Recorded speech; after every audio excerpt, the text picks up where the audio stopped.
Sveiki, gerbiami naujienų portalai, jūsų Panevėžio žiūrovai. Šiandien su jumis sveikinamės iš Panevėžio gyvūnų draugijos globos namų. Ir prie manęs stovi šios įstaigos vadovė Rūta Liga. Sveiki, Rūta.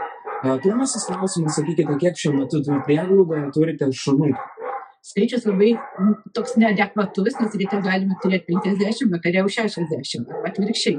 Tai šiai dienai yra netoli 50, kažkur 48 šunų. O tada sakykite, pagal kokias tendencijas galbūt žmonės atveža šunis, kodėl jos atiduoda, koks tai laikotarpis dažniausiai paskatina priimti ir galbūt atsisakyti savo gyvūnų. Daugiausia, tai mes jau praktiškai nebetikim, nes daugiausia tai meluoja žmonės.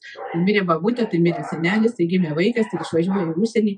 Šiandien sužinojo, kad išvažiuoja į užsienį visiems laikams. Nu, taip nebūna. Tai mes nebeklausim tų pasakų, atvežė, turim vietų ir priimų. O dabar, su kuo susidurėte dažniausiai žiemos laikotarpiu, kai atėjo buvo didieji šalčiai? Dabar problema tai vanduo, kadangi užšalo mūsų hidroforas, tvenkinys taip pat užšalęs ir vežamės vandenį iš namų. Tai čia yra sunkiausia, kadangi reikia ne tik pagirdyti, bet reikia ir išplauti valieras. Tai va šiuo metu susidūrim su tokiais sunkumis. Bet manau, orai atšilo, tai gal to ir bus. Tai dabar pasakykit, ko labiausiai reikia dabar būtent Panevėžio gyvūnų draugijai? Labiausiai tai reikia darbo rankų, reikia savanorių. Dėl to, kad tikrai ir šalta, ir žmonėms tikrai sunku.